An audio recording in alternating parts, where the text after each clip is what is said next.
Rick Haynes, Superintendent. Dave Larson, Assistant Superintendent. Kurt South, Business Coordinator. Dwayne Thompson, Director of Curriculum and Instruction for grades K through 6. Teresa Anderson, Director of Student Services. Rob Messick, Director of Curriculum and Instruction, 6 through 12. Eric Heidenreich, Director of Technology. Tony Lyons, Piqua High School. Jeff Clark, Principal, Piqua Junior High School. Connie Straley, Spring Creek Primary. I'm Jake Amlin, Principal at Piqua Central Intermediate School. Mindy Gerhardt, Principal at Washington Primary School. Hello, welcome to Piqua City Schools Leadership Report for October 2015.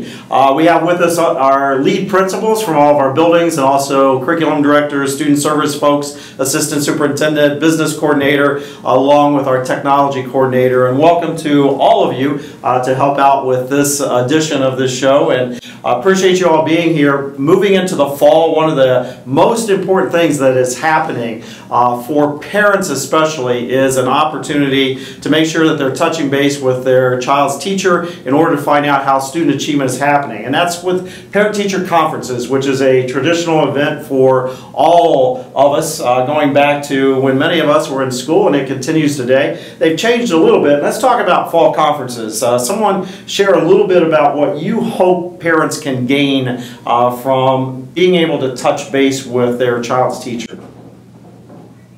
I know at the junior high, one of the things we encourage is for parents to always be monitoring and always be involved, utilizing Progress Book. Conferences can be a time to come in and have conversation about why things are where they are at this time. Talking with teachers about strategies of how to improve grades, how to maintain grades, things like that. So it's a conversation that an opportunity for a conversation with parents to have that direct, okay, what can my child be doing to maximize their achievement? And to help with that conversation, what are some of the critical questions that parents should be asking when they come to a parent-teacher conference? Well, I'm going to step in here where Jeff mentioned the Progress Book. Since I have 2 students in the district, I did go online because I know conferences were coming up and we wanted to check to see how they were doing.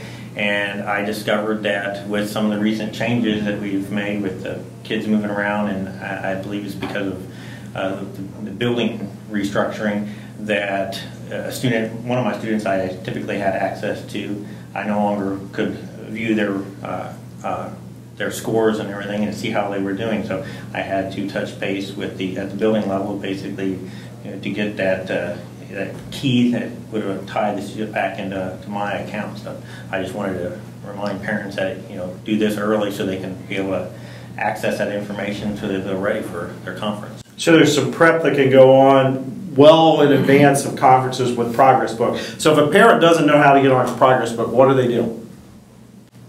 Just call into our, go ahead. No, just contact the school. Yep. Each one of the schools has somebody that's a point person for Progress Book, and we can direct everybody to that person and get them access within a few minutes. And once they contact school, have the login information, then a parent gets up on Progress Book off of our website, which is www.piqua.org. What do they do then? What are they looking for on Progress Book? Well, they can see everything from the overall grade down to specific assignment scores, and even by group they can tell whether the problem seems to be homework or whether it's an in-class assignment or an assessment, a quiz or a test of some sort. And that can give them a little bit of an idea of how they can be helping the kid, whether it's to prepare for things that are coming up in class or more support at home when they're doing homework. So a parent looks at Progress Book, finds that information out. What's the next step then? Who else needs to be involved? Well, not only does the parent need to be involved, but you have the student that needs to be involved, and then that's a good way to start communicating then with the classroom teacher themselves. One of the questions that they need to ask at conference time is their child's reading level. At the primary world, we're very concerned about the progress of their reading and where they're at, and if they're struggling a little bit in their reading, what they need to do at home to help improve their child's reading skills, or if they're above their grade level in their reading, what else can they do to constantly improve that as well?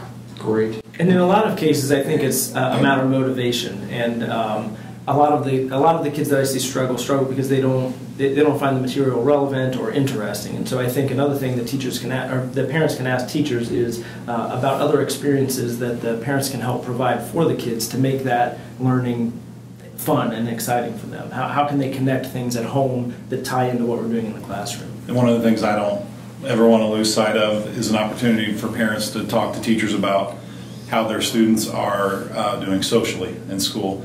You know, how's my kid getting along with other kids in class? That's a component that I think is important in school as well.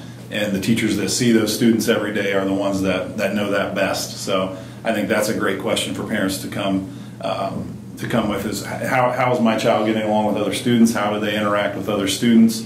And again, teachers have great insight into that. And I think one of the important things with Progress Book is the fact that it gives parents enough information that they can ask good questions, which is one of the most important things about being a parent, is being able to have that good conversation with your child. And Progress Book allows you to have the information available. The other thing, I think, and especially as we move into the intermediate level, junior high level, high school level, it shouldn't really be the parent anymore looking at Progress Book by themselves. It should be the student looking at Progress Book and then the parent asking good questions about how are you doing, and having the student end up giving the information out there. And I know one of the things that we're doing at the junior high that we started last year is making a concerted effort to make sure and ensure that every student at Pickwood Junior High School is taking time at least once a week to monitor their own grades. So all throughout the quarter and throughout the school year, parents can be asking those questions on a weekly basis with their students. Kids know every week where they stand with their grades. So again, going back to that personal responsibility for students, and I'm confident at any time at Pickwood Junior High School I can ask a student, how are you doing right now? What are your grades? And they should know within up to a week ago, they should know where they stand. And along those lines, on a more ongoing basis, we have a number of teachers doing student goal setting and progress monitoring of their own. So independent of the grade book and the scores themselves, they're tracking their progress within the content as they're going to. Well, I think that if you look at the primary and our new kindergarten students who possibly this might be a parent's first child into school, they need to understand how school has changed. So they need to come in with lots of questions to get the understanding of how we are changing. Okay, so prepping for conference, use Progress Book. Also, all of our teachers have telephones in their classrooms, and so you can leave messages for them, and they'll return those calls. All of our teaching staff has email, and so you're welcome to contact them via email. Many of our staff members also are communicating out with different forms of technology, and let's share a little bit about what you see teaching staff doing with technology to communicate with parents. I know a lot of the teaching staff at the high school use Remind as an option to communicate with students, especially our guidance counselors. They'll each counselor has a Remind account set up, and it sends a text message to the students and the parents. In this case, the parents sign up too. And anytime information about, for instance, scholarships for our students, things like that, anytime something new comes up, that Remind goes out to the students and the parents. And how does a parent or a student get connected? Contact the guidance counselor. In this case, there's actually a code that you just send to a number, and then you automatically start getting your updates through text message. Excellent. Other ways? Some of our teaching staff have started to use our new parent notification system, Instant Connect. I know I've been contacted by several of them, and we've provided them access. And if parents are not familiar with how to manage that, they can go to our website, and underneath our parents and our students, there's a profile page that they can update, add additional numbers. The primary number that does come from our Dazzle or Progress Book, so if you need to update that number, you can contact your building and they'll be able to update that for you.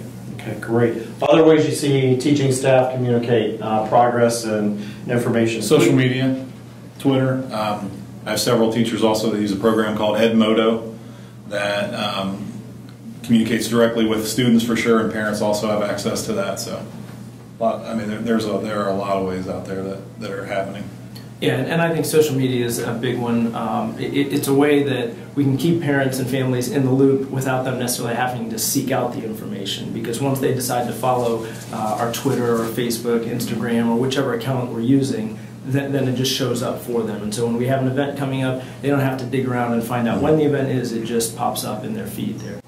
Let's talk real quickly about why are conferences, why is communication so important for both the student, the parent, and the teacher?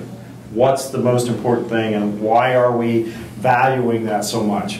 One of the advantages of conferences, and one of the important things about conferences, is the opportunity to look at the whole child. And not just a snapshot of a student, especially at the secondary level where you might see a student for 40 minutes a day. That conversation dialogue allows us to look at the whole child, from, you talked about social, emotional well-being to classroom performance. So I think that's a critical aspect of conferences. Okay, great. Item number 2 we're talking about today is technology. We have Mr. Heidenreich, our tech coordinator, but more importantly, what are we seeing in our classrooms, what are we seeing across the district on how technology is being used? One of the things that I'm seeing, being at all the primary buildings, our new buildings are designed where students can learn anywhere with their technology. The old buildings that we had labs where students had to go. They were at a stationary setting where the computer was there and they really couldn't pick it up and move it. Now we have mobile technology, we have wireless access, and if you go to any one of the buildings, you're going to see kids sitting in a variety of new settings.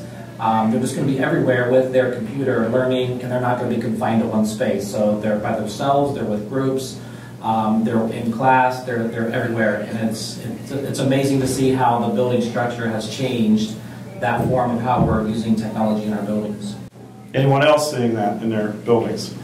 Yeah, at the junior high, I know we still have the traditional lab settings, but also through the generosity of some local organizations, PEF, Pickle Community Foundation, Miami County Foundation, we've had the opportunity to receive some grants, and typically those are used for more mobile technology.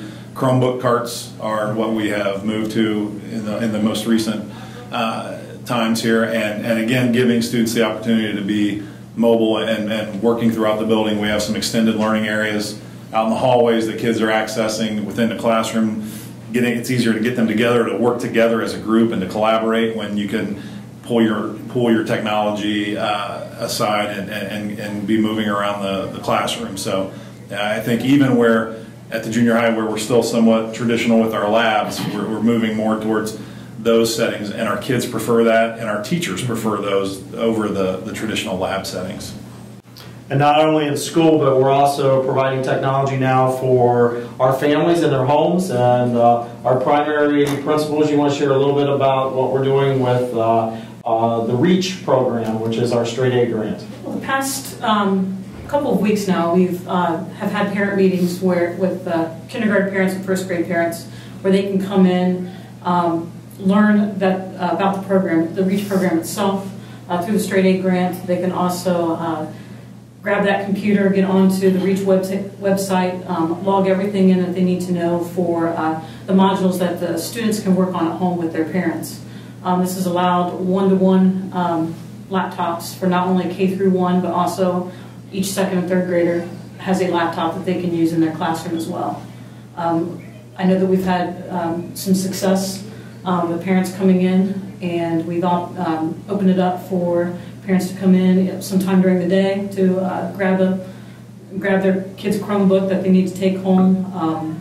They're even being responsible that if we had one that moved out of the district, and the parent, that was the first thing she brought in, was the Chromebook, and she was sad to see it go.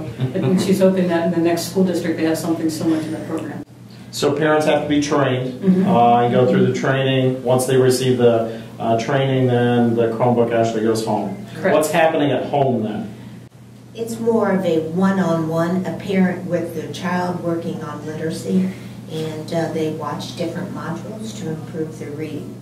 Okay, so it's supporting what's happening on a daily basis in the classroom. I know there's some high school and junior high kids who have come up to me and said, when do we get our Chromebooks? And Teresa, you've been really involved with this program, or Dwayne, jump in here. Why did we start with kindergarten and first grade with that age level instead of doing high school or junior high? One of our ultimate goals was increasing literacy skills, because we know that that is the most critical thing for any student's success moving forward. And the other thing that we were really trying to capture with this project was parent involvement with their children's learning. So We just felt like starting early was the place to go, and then the skills could continue to move up. So the focus was on early childhood literacy skills and parent involvement. So, besides that, once the kids have mastered the technology skills and the ability to use the technology to learn, that's a lifelong skill that will follow them through the rest of their educational career and adult lives. So it just made sense to start early and build that capacity so that it could continue to move up. And then we were really just hoping that our technology department would be able to figure out how to get the funding to continue the devices and the technology in the upper grade levels. So that's a challenge Mr. Heinrich still gets to work on. But I think one of the ways one of the ways we accommodate students, I think, and even though we don't have devices provided to all of our students at the secondary level, is allowing them to utilize their own devices within our building. I know the high school and the junior high both have policies that allow students to use their own devices at teacher discretion, and that honestly is one of their preferred modes of working. If they can pull out their phone and tap into our Wi-Fi and use that, or we have several students who have Chromebooks of their own or laptops or tablets that they bring in. So we're able, I think, to tap into that resource more than you would be at the primary level, and students enjoy that. And when you look at technology, we're using technology to help students learn and help students grow, sending things home to reinforce what our work during the school day is, so it can match up at home. All that is trying to increase the skills of our students. Along with that, and shifting to item number 3, is testing. And why we do testing. One, it's mandated by the state, but secondly, it does provide benchmarks and measurements for us to make sure that our students are learning and on track the way they should be. And with testing, I know, Mr. Larson, you head that up. You want to share a little bit about what's on the horizon, because there has been a reduction of testing in the state of Ohio, but what's on the horizon for our district with testing? Sure. The last couple of years have really been a state of flux with state assessments, transitioning from the Ohio Achievement Assessment and the Ohio Graduation Tests to new tests and online tests. Last year, the district made the adjustment to, I would say, probably 95 to 99% of our students tested in an online format. This year, our goal is 100% of students testing online. And let's talk a little bit about that. With online, how did that affect the buildings? Principals, you want to share a little bit about how that transition, because for our public, we're no longer paper pencil testing, we're no longer filling in the dots. We are doing everything online. So how did that affect the students in the building? Well, I was fortunate enough that when we moved into the new Washington Primary Building and we were still at High Street, we were able to use the wireless capabilities of the building, and we experienced no problems at all with that. So it was kind of like we were kind of guinea pigs in that aspect, and everything ran smoothly for us for testing. We used the Chromebooks that we had available. Students they had practice with them to understand how to gain different menus on the test themselves to bring different things up, and they really didn't complain too bad. Too much with it. So, they were happy that everything. And keep in mind that's testing, folks, and they're not complaining about. So that's a good thing. I think that we did a great job of having everything in place for the testing to go really well. I think one of the struggles that curriculum saw was we are learning with technology every day, and when the testing became part of the schedule, we had to take technology from the learning aspect and put it into the testing. So programs that teachers and students depended on daily and we were getting great results with, we had to put a halt to at some point so the technology could be switched over to the testing piece. So that was felt across the state, I think, and a lot of the meetings that I went to, a lot of people talked about how we had to, share that technology that way. So, and I think that's one of the great. You had mentioned that testing is reduced this year. One of the concerns last year is we felt like our students were participating in state assessments too much, and it was taking up too much of the year, and it was impacting instruction because they were pulled for testing or their materials weren't available to them because of other students testing. So one of the significant changes this year was the state decided to, instead of using two different companies for testing, to drop the PARCC assessments and just do the Ohio AIR assessments. So that was a big change. And one of the other, probably the most significant change, is instead of having 2 different sessions of testing, a kind of a midpoint test and an end-of-year test, everything is shifted to an end-of-year test. So we definitely are reducing the amount of time our students are going to be taking tests. And Dwayne, that's a great point. It doesn't just impact the kid that's taking the test. It impacts everybody else in the building who now has access to the Chromebooks or the technology and the instructional space. That reduction also reduces the amount of workload on my department, because not only are we not trying to prepare for 2 different type of platforms, we're able to prepare for a single different platform and at one time during the school year. So we're not pulling technology out of teachers' hands even more to basically prepare it and getting them ready for the testing. So hopefully the whole thing will be a more streamlined process, and we'll be able to utilize the technology more for education. I think that ultimately we found that a lot of the anxiety that we had about online testing in advance of actually implementing was because that isn't the way we have done it before. The kids, though, for the most part, by and large, use these devices all the time, and we're much more familiar with how to scroll and click and drag and that sort of thing. And once we started testing, they very much are digital natives who are growing up with this stuff, and as a result, the testing was just something else that they do with that kind of technology. They were our troubleshooters last year. They found solutions to things quicker than we could. It was really cool to watch. And that's a great point. Our students transition very well with change and do a good job, and we appreciate that with that. Speaking of change, new facilities, we're in October. Let's talk a little bit about item number 4, which is facilities. How are the new buildings functioning? What are you seeing? How has education changed in Piqua because of our 3 new buildings?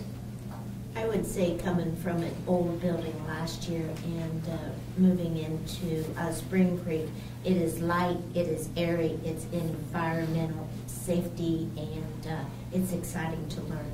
I like the enthusiasm you have when you say that, because it gives you an invigoration of being in the new buildings. That's a great point. What else are we seeing out there? Kids love the air conditioning. So it's the adults do. But it was fun at recess. They didn't realize how warm it was outside, when they went outside for recess. And, before, it was warmer outside than it was inside in some instances when we didn't have the AC in the old building. So the kids like it. They love the extended learning areas that are in the building. We have students out in those areas all the time. And there's supervision out there all the time as well, since most of the extended learning areas are in the media center, so our librarians are out there with them. I asked one of the librarians if she's ever really had to work with them. She says no, they know exactly what they're doing, and she goes, the only thing that they ask me for is if it's okay for them to use the restroom, and that's it. So the kids are really enjoying those areas and the whole environment themselves. When we talk about climate control, Kurt, you said it well. Channel 2 was in and interviewed you, and you said our students and staff are no longer fighting the buildings. They're able to learn in facilities, and that's their first priority. And I know previously in August, all of us were running around trying to find bottled water and trying to find Freezy Pops and all kind of stuff to cool our students off, especially when you look at the second floor, third floors of some of our older buildings. We didn't do that this year. We were being allowed to focus on instruction and helping our students learn, which was phenomenal. So, Kurt, from the maintenance side and plant side, what are you seeing with the new buildings? Well, actually, the work orders have slowed down tremendously. It's interesting to hear this group talk about the new buildings, because many of us in this group have been talking about the new buildings for the last several years. We had weekly meetings with the engineers and the architects, doing the planning and the design when everything was on paper, so to speak, but mainly on computer. So the real world uses computers also, and uses technology to develop the building, and then in the last 2 years have been involved in construction. So it's nice to hear all the things that we've been talking about for the last couple of years be able to be actually utilized, and we're not fighting the old buildings like we have been. Even with the high school and junior high, although those buildings aren't new, we have updated the HVAC system a few years ago at the high school, and then we're continuing to upgrade the HVAC system at the junior high to make that building as efficient as possible.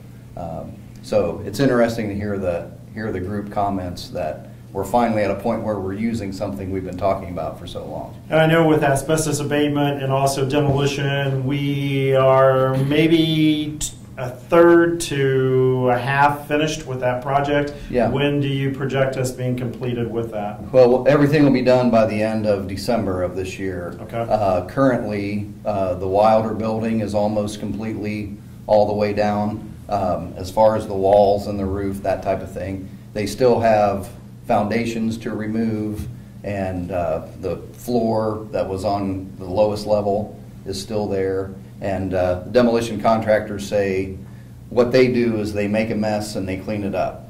So they knock things down, they sort it, and then they haul it off. And they do that in really kind of a strategic way, because all of the materials that are there go to different places, different recycling areas, or different things. That's up to the contractor's discretion to dispose of those items, you know, as works out best for them. The Bennett building is still standing. I've had a few questions about the windows.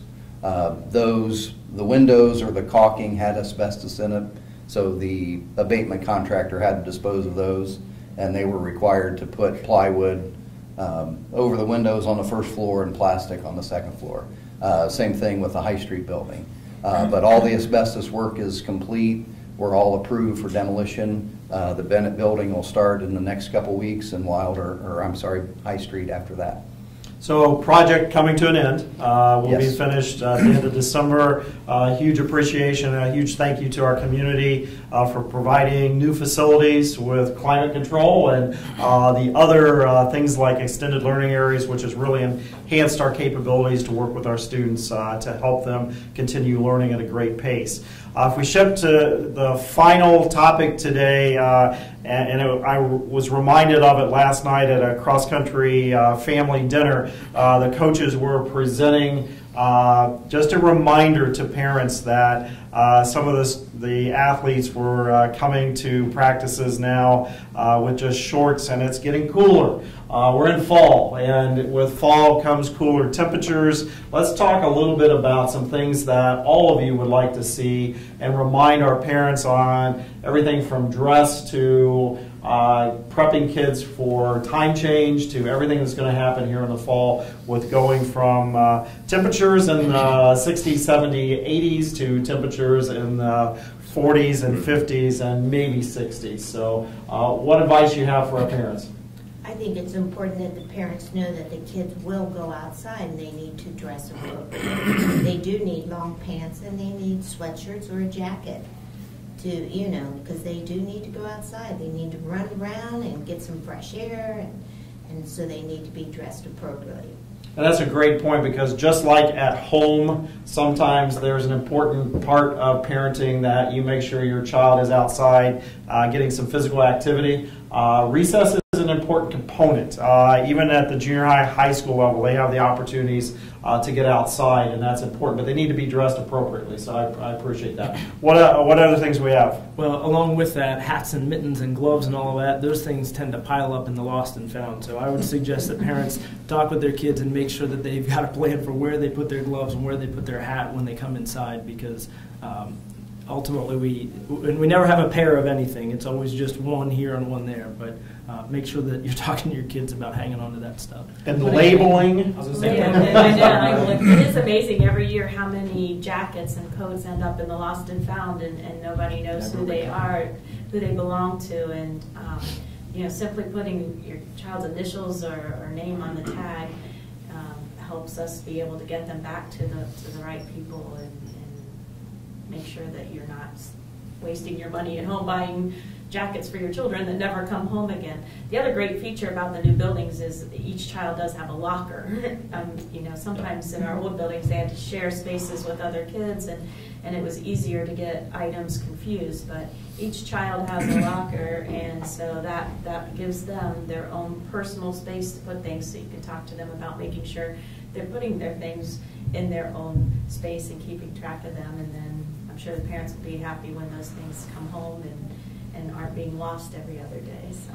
We're also moving into, and I hate using this term, but flu season. And with flu season, I know, Teresa, you work with the nurses. Nurses have been busy making sure that all of our students have their immunization records, their shot records. You want to share a little bit about some of the things that we have available for our parents and students if they need some assistance?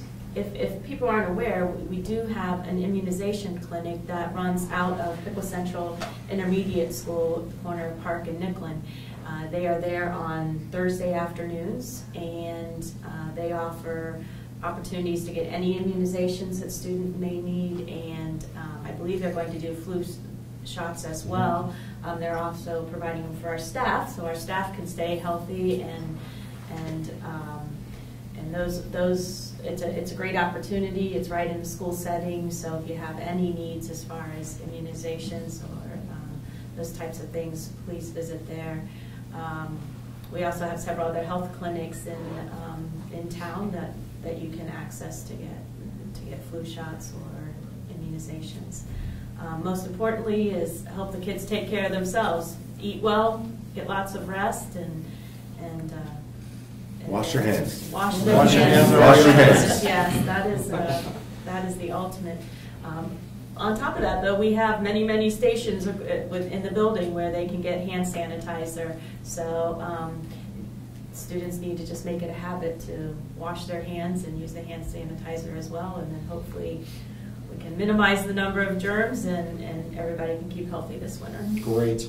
The last thing to finish up, let's do a rapid fire of the great stuff that is happening at Piqua City Schools. And Tony, you want to lead off with the Pride of Piqua? It's fall athletic season. Okay. We've got, we just had a huge band contest last weekend. Our kids got a one. They qualified for state already.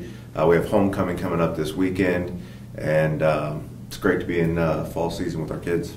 And congratulations to our fall athletes who have finished, because some of them have finished, and good luck to the rest who are finishing up here in October and early in November. So fall sports is finishing up. Also appreciate our student athletes who really model that word. They're students first, they're athletes second. They're doing a great job in the classroom also. Other things rapid fire. Good stuff happening.